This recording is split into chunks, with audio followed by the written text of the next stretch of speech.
some people here who are visiting specifically for the Singing Sprouts. Two of those people are my parents who are here. And my dad is a retired pastor, so he gets to come a little more often than he did in years past. And as a pastor's kid, I've shared with you about being a pastor's kid before, but I was also brought up in stories without my permission many times in sermons. And now I guess I could be a little payback where I could tell stories about my own family without their permission. This morning I don't have a story about them specifically though, but I do have a story about my grandma, my mom's mom, who passed away about 8 years ago maybe now.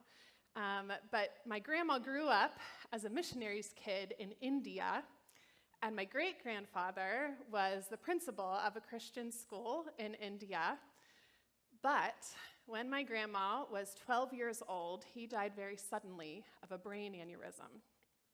And so my great-grandmother, who we know as Grandma DeBoer, was left at that time with 3 children to raise on her own in a foreign country, right? She didn't have a college education. She didn't have work that kept her in India, so they moved back to the States, but things would have been really tough. I've thought a lot about how that was for her at that time, navigating how best to support her family. She felt very lost and confused, and she must have felt really unclear about who she was and how she would be able to support her family on her own and make ends meet. Before our reading today that you just heard from Jen, the disciples had some of those same feelings of uncertainty. Last week, we talked a little bit about that. We read the first part of chapter 21 from the Gospel of John that shares about how some of the disciples had decided to go fishing. Now, Jesus had died and had risen again and appeared to them already before, but they still weren't sure what that meant or what was in store for their future. So they went back to what they knew. They didn't catch anything all night. And in the morning, Jesus shows up on this beach and tells them to put their nets on the other side of the boat. They do, and they catch this abundance of fish, 153 fish to be exact. And then Jesus builds a charcoal fire. He uses some of those fish to have a fish fry breakfast on the beach, which I absolutely love. And we talked last week about the ways in which the resurrection is about being given an abundance and reminding us of God's love when we're not sure about what the future holds. So today is part 2. And the unexpected things just keep coming in this resurrection story. While they're eating breakfast, Jesus focuses on Peter. And he confronts Peter with a threefold repeating of the question, "Do you love me?" Now, I want to take a moment just to focus on Peter here in this story. If we look at him throughout the Gospels, Peter is someone who is pretty impulsive and really rash. You could also almost see him as like a bodyguard of Jesus. He's always wanting to protect him and stand up for him throughout their ministry together. And when Jesus washes Peter's feet in the Last Supper before he gets arrested and dies, Peter thinks that he's crazy to stoop so low to wash their feet. And he says, "Well, then wash my whole body, Lord," right? And then when Jesus is arrested later in the garden, Peter cuts off the ear of a guard because he's so angry. And then in the scene today, when he sees Jesus from being out on the boat, he quickly gets dressed, he jumps out of the boat, and he runs in the water to see Jesus, because that is Peter. Now, I personally believe that it's no accident that Jesus asks that same question 3 times to Peter. Peter's story includes denying Jesus 3 different times. And maybe as Peter hears Jesus ask him if he loves him over and over and over, he's starting to feel that weight on himself.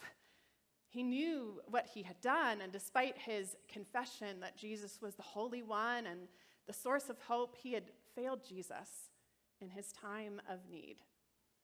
And so surely, this line of questioning, Peter might have thought was a test to prove beyond a doubt that Peter was just a hopeless failure without any future.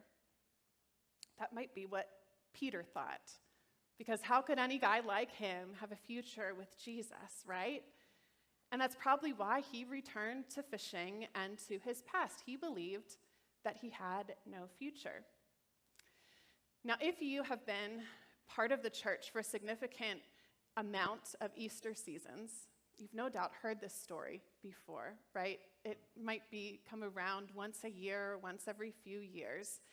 And you've probably heard about the correlation between Jesus asking Peter 3 times, "Do you love me?"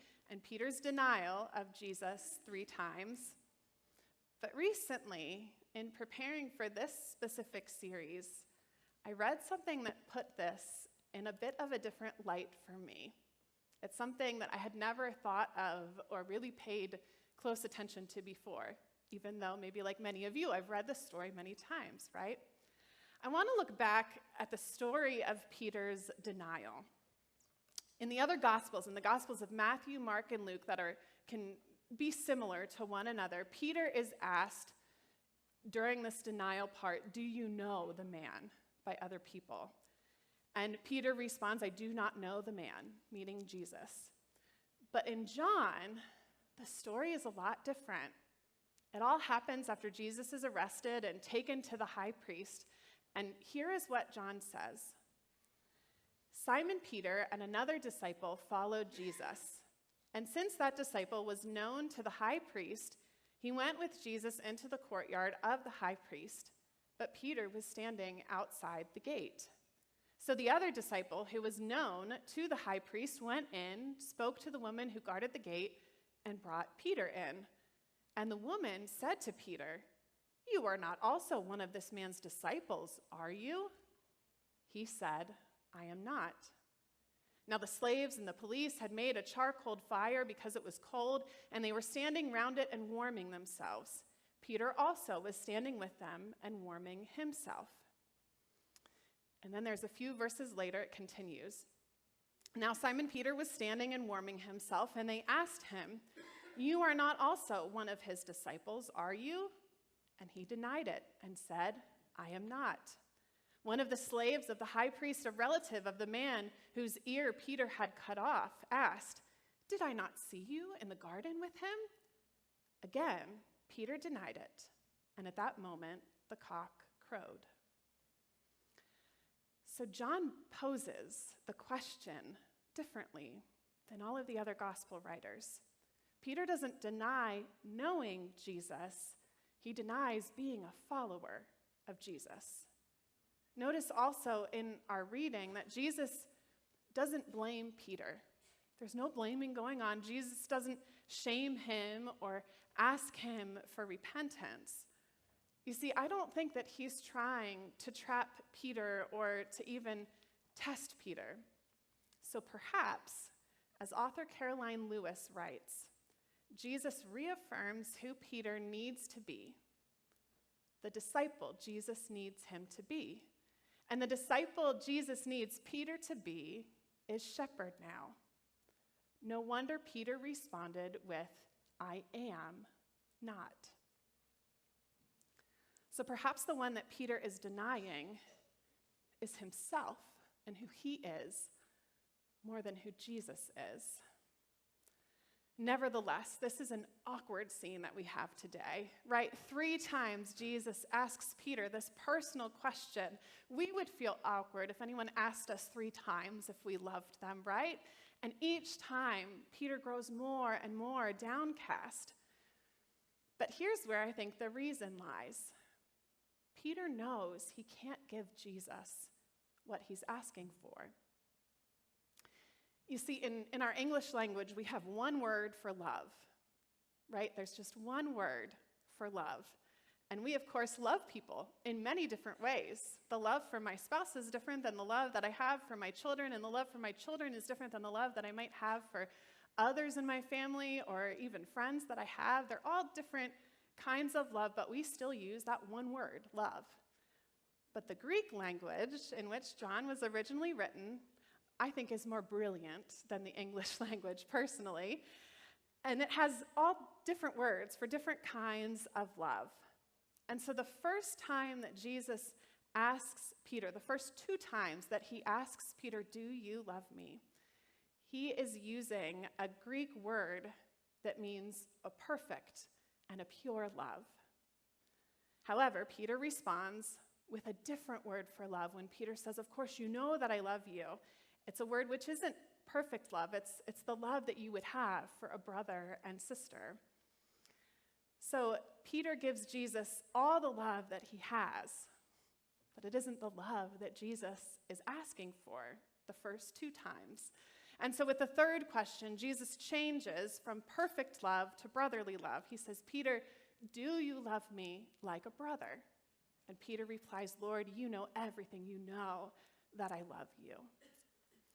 And so what's interesting is that regardless of Peter's answers, regardless of the ways that Peter feels that he's weak, regardless of his inability to see a future with Jesus, Jesus sees a future with Peter. "Feed my sheep." 3 times Jesus says to Peter, "I want you to feed my sheep." Even if Peter can't imagine it, Jesus can't imagine a future without Peter's involvement. And I think it's really hard for Peter to imagine that. It would be difficult after all that he has been through. The one that Peter is denying the most is himself. And I wonder, have you ever denied who you are? I think it can be an easy thing to do. Sometimes we fear that we'll disappoint or we won't be able to meet the expectations that others have for us. Maybe we deny who we are because we could be judged or rejected by those we love or by someone whose opinion we think is the most important. We deny who we are because we're afraid we won't be liked or we won't be loved for who we are.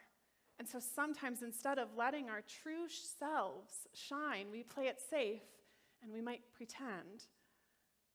And if that's the way that you act with other people in your life, is it also true of your relationship with Jesus? Do you ever hide yourself from Jesus?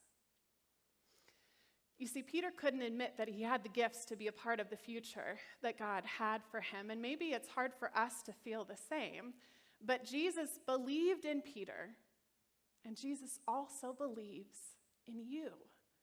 You see, Jesus can't imagine a future without you. Jesus is calling you, calling us to feed his sheep, to be the church. We have been through so much as a community over the past 5 to 6 years. Some of you have been there for all of it. Some of you have just been there for a small part of that, like me. In the past 5 to 6 years, we've joined the 2 communities of Rockville and Linglestown life together. We went through a tumultuous pandemic. We went through a lot of staff transitions. We've said goodbye to some people who were very pivotal in our community as a church. We went through a very large pastoral transition, and I say large because Pastor George was here for 17 years, and he retired, and then he got me. And I don't know if you noticed, but I'm very far from retirement. Oh, please, no. I'm very happy that you got me too. But we're very different, right? I'm very far from retirement. I'm obviously very different from Pastor George in obvious ways. But just this past year, we've also made some hard decisions. We made the hard decision to sell our Rockville church. We've also been strengthened in many ways. We strengthened our meal church ministry that started with Rockville and now continues to grow through Breaking Bread Together Dinner Church. And there's other ministries as well that are being strengthened, like our Singing Sprouts that we saw today, things that we thought maybe were long gone. but are here. And so in light of all these changes, our leadership council has started asking the question, who are we now? Who is Linglestown Life now? And where is God calling us to go? And so at the beginning of March, our leadership had a day-long retreat. It was facilitated by a woman you do not know. Her name is Reverend Beth Jones. She's an ordained elder in our conference and leads a lot of retreats, and she facilitated our time together. And she helped us to see all those changes, some of the changes that I just shared with you over the past years, and to kind of sift through them, almost like a coffee strainer, right? To see the good things that have come out of those changes. And we were able to name kind of who we are now, our characteristics and our values. And many shared around the table the reasons that they chose to stay through all the changes of the 5 to 6 years, or the reasons why they came to the church and stayed at Linglestown Life. We also talked about the need for a clear vision statement. A vision, we believe, is God's preferred future for us. So it's not who we already are, but rather who we see God calling us to be, what we can envision in our mind. And so it has been a kind of long process when you get different people together in a room, right? We all have different opinions and words that we want to use. Some people from our council are shaking their heads because they know this work that we just went through the past few months. So we had some individual work, we had small group work, we then had large group work, and wordsmithing. We had a vision statement by the end of that retreat. But then we met in regular meetings, and we decided to rework some things and discuss it some more. But very simply, this is where we are now, what we envision. We envision a community where all are met with love, find acceptance, and are transformed through Jesus. Now, out of this vision, we've also clarified some values that we believe are important to us. And of course, the wordsmithing is hard to describe these, but we feel that we value intentionally cultivating authentic connection. So being a space where we welcome others in the community and anyone through our doors. We also value developing various opportunities for service where we can go outside of our doors and serve with others in our community. And then we also value creating space for spiritual growth and new life. So creating spaces within our church where people can grow together, grow closer to God, and be transformed through Jesus, right? Part of our vision. Now, none of this replaces any of the current language that we use to describe ourselves, like in our logo or in the sign on the front of our building that we say at the end of each of our services. This doesn't necessarily replace any of that, at least not yet. But our hope is that this vision and these values can drive our ministries of Linglestown Life into the future. With every ministry we have here, we're going to hold it up to our vision and make sure that it aligns with who we are and where we believe God is calling us to be and how God is calling us to live together. Now, I am envisioning that to look like possibly ministry teams being formed where we can help to plan events that happen on campus or plan opportunities to serve outside of our campus, and to also plan ways that all ages can grow together and be transformed through Jesus. And this summer we are planning to host some dreaming sessions where we want to ask your opinion on how we can live into this vision together. So stay tuned for those dates coming up because we want you to be a part of that and to tell us how you see this church living into this vision. Now, this kind of work makes me so excited. I want you to know that.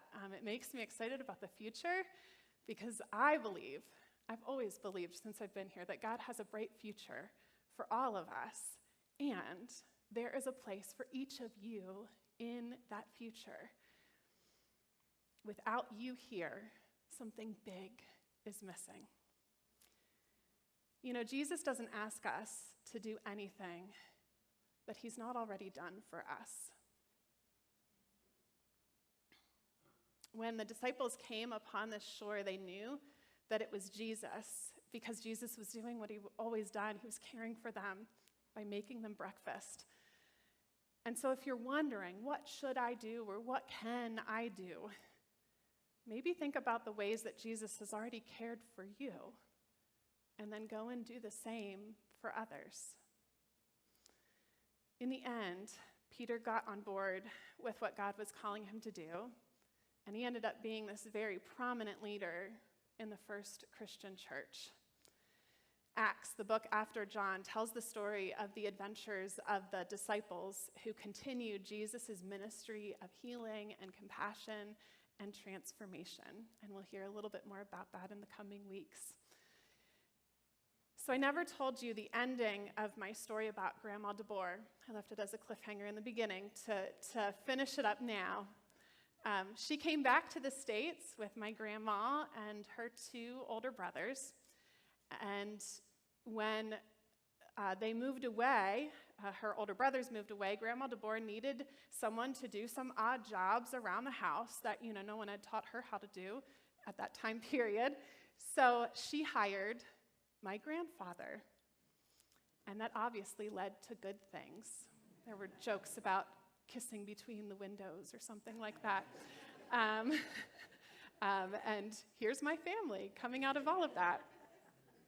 But after all of her kids were out of the house, after Grandma DeVore's children, my grandmother moved out of the house, got married. Grandma DeVore then felt called to go to college. She had only had a high school education. Her husband had his PhD, but she only had a high school education. And so at college, she met a single female professor who was looking to rent space in her home. And they became lifelong friends, roommates, companions for one another. She's known as Aunt Helen in our family. They're both long gone, of course. But her beginnings as a missionary also lived on in the life of my grandma and our entire family. Her husband's death could have been very well the end of the story, but God continued to use her in incredible ways. Friends, no matter where you find yourselves today in your life right now, know this. Jesus is standing on the shore, reminding you that he still knows you, and he still loves you. And he's also reminding you that no matter what, you are exactly the person that God wants to include in the transformation of the world. I pray that would be so for each and every one of us. Amen.